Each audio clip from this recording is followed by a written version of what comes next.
노후 준비? 이미 늦었습니다. 이제라도 해야 할 세 가지. 솔직히 말해서 우리 대부분은 노후 준비라는 말을 듣기만 해도 마음 한구석이 찌릿합니다. 해야 되는 건 알았지만 직장 다니면서 아이들 키우고 부모님 모시고 살다 보면 내 노후는 나중에 준비하지 뭐하고 미뤄왔던 게 현실이죠. 근데 어느새 달력은 60이라는 숫자 앞에 멈춰 있고 명함은 사라지고 매달 꼬박꼬박 들어오던 월급도 이제 끝났습니다. 그제야 생각나는 거예요. 이제 어떻게 살아야 하지? 이 글은 그런 분들을 위한 이야기입니다. 이미 은퇴가 코앞이거나 이제 막 은퇴를 하신 분들, 준비 못했다고 자책하고 계신 분들, 혹은 준비는 했지만 이게 과연 맞는 방향인지 불안한 분들, 그런 분들께 이제라도 할 수 있는 것들, 그리고 꼭 해야 할 세 가지를 진짜 현실적인 사례와 함께 말하듯이 풀어드릴게요. 1. 첫 번째 해야 할 일, 자산의 구조를 버티는 구조로 바꾸기. 사례 1. 집 한 채 말고는 없어요. 서울 양천구에 사는 62세 박씨 부부는 전형적인 베이비 부머입니다. 남편은 작년 말 퇴직했고 아내는 마트에서 아르바이트 중이에요. 두 분이 가진 자산은 15년 전 매입한 11억짜리 아파트 한 채가 전부입니다. 그런데 문제는 현금이 없다는 거예요. 퇴직금은 1억 조금 넘게 받았는데 자녀 결혼 자금과 병원비 등으로 이미 대부분 사용했고 남은 돈은 2천만 원이 채 안 됩니다. 이렇게 자산이 부동산 중심일 경우 노후엔 굉장히 불안정해집니다. 집값이 아무리 올라도 그건 현금 흐름을 만들어주지 않기 때문이에요. 그래서 이제라도 해야 할 첫 번째는 바로 현금 흐름을 만드는 구조로 자산을 바꾸는 것입니다. 전문가들은 다음과 같이 조언합니다. 부동산을 그대로 유지할 게 아니라면 다운사이징 집 줄이기 또는 주택연금, 영목이지 같은 상품을 활용해 생활비 흐름을 만들어야 합니다. 아파트 한 채는 지금 쓸 수 없는 자산일 뿐입니다. 물론 정서적인 저항이 큽니다. 집을 줄인다는 건 내가 살아온 터전을 줄이는 일이니까요. 하지만 자산을 지키는 것이 중요한 게 아니라 자산을 쓰면서 사는 구조로 바꾸는 것이 노후엔 훨씬 현명합니다. 2. 두 번째 해야 할 일, 지출 점검, 절대 줄이지 않으면 무너집니다. 사례 2. 생활비는 줄여야죠. 그런데 경기도 수원에 사는 66세 정씨는 은퇴한 지 5년째입니다. 퇴직 후 바로 국민연금이 시작됐고 월 90만 원을 받습니다. 여기에 본인 명의의 작은 상가에서 월세 80만 원이 들어오고요. 부부가 맞벌이 했기 때문에 조금은 여유 있는 편이었죠. 하지만 시간이 흐르면서 문제가 생겼습니다. 생활비가 생각보다 너무 빨리 줄어든 거예요. 원인은 고정 지출이었습니다.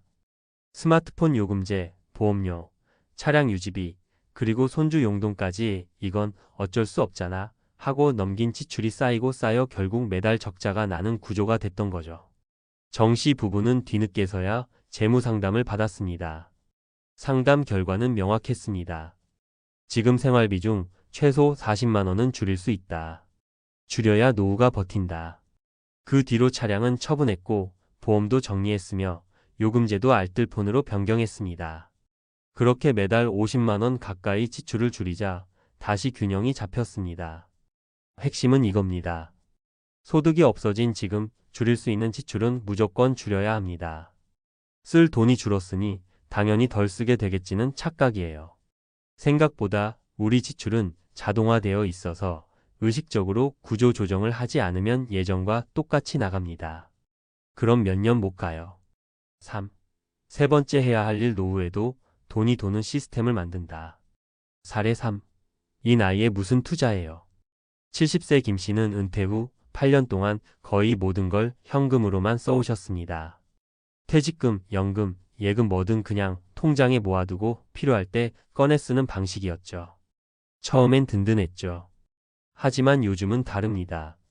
물가가 너무 올랐고 금리는 낮아졌고 통장에 있는 돈은 그대로인데 생활비는 자꾸 늘어나요. 이젠 돈이 줄기만 해요. 심지어 이자도 거의 없고. 전문가들은 말합니다. 노후에 더더욱 돈이 일하게 해야 합니다. 무조건 공격적인 투자라는 뜻은 아닙니다. 하지만 최소한의 인플레이션 방어는 필요하다는 거예요. 요즘은 ETF나 우량, 배당주 중심의 안정적인 자산 운용이 충분히 가능합니다. 예를 들어 1억 원의 자산 중 2030%만이라도 분산 투자한다면 매달 몇십만 원의 현금 흐름을 만들 수 있습니다. 또한 월세가 나오는 소형 부동산, 리츠 REITs 혹은 온라인 채권 투자 같은 것도 대안이 될 수 있습니다. 노후에도 일정한 수입 구조를 만들어 두지 않으면 결국 남은 돈만 갉아먹는 구조가 되고 맙니다.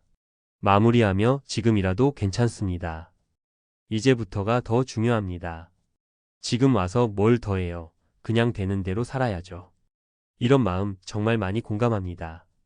준비 못한 걸 탓해도 소용없고 세월을 되돌릴 수도 없잖아요. 하지만 인생은 생각보다 깁니다.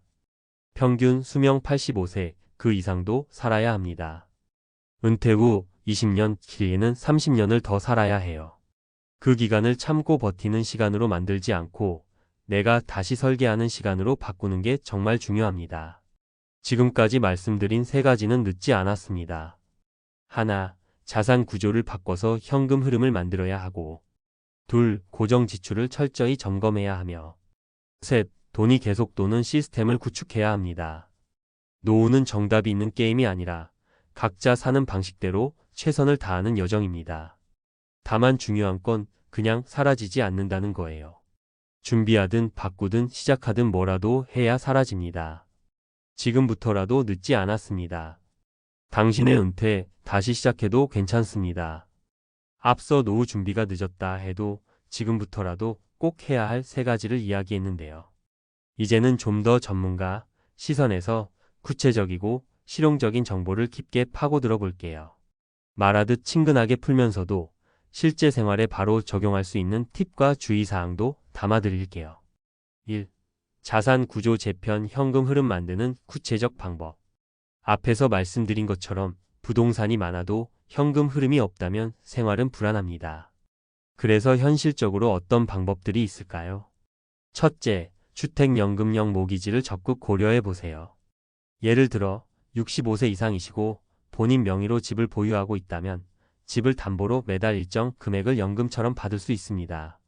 금융감독원 자료에 따르면 집값 5억 원 기준으로 약 월 100만 원 내외 연금 수령이 가능해요. 물론 지역, 집 상태, 나이에 따라 다르지만 2월 100만 원은 고정 수입이 되어 생활 안정에 크게 도움됩니다. 단, 주택연금은 대출과 비슷한 개념이어서 상속 자산 감소가 단점입니다. 집값이 하락하거나 거주기간이 길어지면 상속인이 받을 수 있는 금액이 줄어들기 때문이죠. 그래서 상속 계획이 있다면 전문가와 충분히 상담하는 게 중요합니다. 둘째, 다운사이징 주택 규모 줄이기도 좋은 방법입니다. 예를 들어 현재 30평대 아파트에 사는데 아이들도 다 출가하고 부부만 산다면 15평대 소형 주택으로 이사의 매매 차익을 마련하거나 전세로 돌려 생활비를 확보할 수 있어요. 실제로 2023년 통계청 조사에 따르면 60대 이상 가구의 월 평균 주거비 부담은 약 60만 원 수준인데 다운사이징으로 월세를 줄인다면 2030만 원 정도 지출 감소가 기대됩니다. 마지막으로 임대사업으로 수익 창출도 생각해 볼 만합니다. 다만 임대사업은 임대차 계약, 세금, 관리 등이 복잡하니 부동산 관리 경험이 없으면 신중해야 합니다. 관리 대행 서비스를 이용하거나 소액으로 리츠 REITs에 투자하는 것도 대안입니다. 2. 생활비 절감, 꼼꼼한 재무 점검 실전 팁. 지출 줄여야 한다고 하면 다들 막막해하는데 실질적으로 어떻게 해야 할까요? 먼저 고정 지출부터 쪼개기가 필요해요. 보험료 보통 은퇴 전에는 건강보험, 생명보험, 연금보험 등 가입 상품이 많죠. 은퇴 후에는 건강보험만 남기고 필요 없는 보험은 해지하거나 축소하는 게 필요합니다. 예를 들어 월 보험료가 15만 원에서 7만 원으로 줄면 연간 96만 원 절감입니다. 통신비 스마트폰 요금은 대개 가족 묶음이나 대형 통신사를 이용하는 경우가 많은데 알뜰폰이나 오지 저가 요금제로 바꾸면 월 23만 원 절감이 가능합니다. 가족과 상의해 요금제 조정을 꼭 해보세요. 차량 유지비 자동차는 보험료, 유류비, 정비비용 등 고정 지출이 큽니다. 특히 차량을 유지하면서 주 1회 이상 외출이 아니라면 대중교통이나 택시, 공유 차량 서비스로 바꾸는 것이 훨씬 경제적입니다. 차량 유지비는 연간 최소 150만 원 이상 절약할 수 있어요. 또한 지출 항목별로 영수증 모으기나 앱 활용을 추천합니다. 요즘은 간단한 가계부 앱에 소비 내역을 자동으로 정리해주니 한 달에 한 번만 꼼꼼히 검토해도 지출의 흐름이 눈에 들어옵니다. 3. 노후 투자 안전하면서도 돈이 도는 방법. 많은 분이 투자라 하면 어렵고 위험하다고 생각하는데 요즘은 안정성과 수익성을 동시에 고려할 수 있는 다양한 방법이 있습니다. 우선 대표적인 상품은 ETF 상장 지수펀드입니다. 주식시장에 상장되어 있으면서도 개별 주식보다 변동성이 적고 여러 주식을 묶어 분산 투자가 가능한 점이 장점입니다. 예를 들어 코스피 200 ETF나 글로벌 배당주 ETF에 분산 투자하면 연평균 57% 수익률을 기대할 수 있어요. 물론 시장 상황에 따라 달라지지만 장기적으로 보면 인플레이션을 이길 수 있는 방법입니다. 투자를 시작할 때는 전체 자산의 2030% 정도를 분산 투자에 할애하는 게 무난합니다. 예를 들어 총 자산 3억 원이라면 6천만 9천만 원 정도를 ETF, 채권, 리츠 등으로 나누는 거죠. 나머지는 현금성 자산으로 두어 유동성을 확보합니다. 그리고 배당주 투자도 노후 현금 흐름을 만드는 데 도움됩니다. 연간 배당 수익률이 35% 정도 되는 우량 기업 주식을 선택하면 매달 또는 분기별 배당금을 받을 수 있으니까요. 마지막으로 부동산 리츠 REITS도 좋은 대안입니다. 소액으로 부동산 임대 수익을 나눠 받을 수 있고 직접 부동산 관리 부담 없이 현금 흐름을 만들 수 있습니다.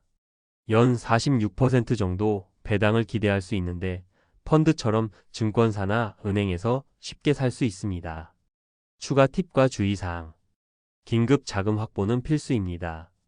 노후에는 예상치 못한 의료비, 집 수리비 등이 발생할 수 있으니 최소 6개월 생활비 정도는 꼭 현금이나 단기 예금으로 비상금통장에 확보해 두세요. 세금과 수수료 꼼꼼히 따져야 합니다. ETF나 리츠, 주식 투자는 거래 수수료와 세금이 발생합니다. 특히 배당소득세는 15.4%로 연금소득과 합산돼 세금 부담이 커질 수 있으니 전문가와 상담의 절세 방법을 찾는 게 중요합니다. 부채는 가능한 빨리 정리하세요. 은퇴 전 남아있는 대출이 있다면 금리 변동 위험이나 상환 부담을 줄이기 위해 빠르게 갚는 것이 노후 안정에 가장 좋습니다. 금융사기 주의도 꼭 필요해요. 노후 자산이 집중되는 만큼 높은 수익을 미끼로 하는 사기 상품이 많으니 공인된 금융사나 자산관리 전문가의 도움을 받으시길 권합니다. 마무리하며 노후 준비가 늦었다고 절망할 필요는 없지만 더 늦기 전에 반드시 움직여야 한다는 건 명확합니다. 자산 구조를 현금 흐름 위주로 재편하고 생활비 지출을 철저히 관리하며 적당한 투자로 자산 가치를 지키고 불리는 것이 그 핵심입니다.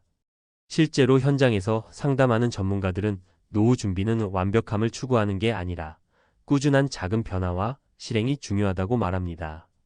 지금 이 글을 읽는 분들도 작은 한 걸음이라도 당장 시작해보세요. 주변에 도움받을 수 있는 공공기관, 금융기관, 전문가들이 많으니까요.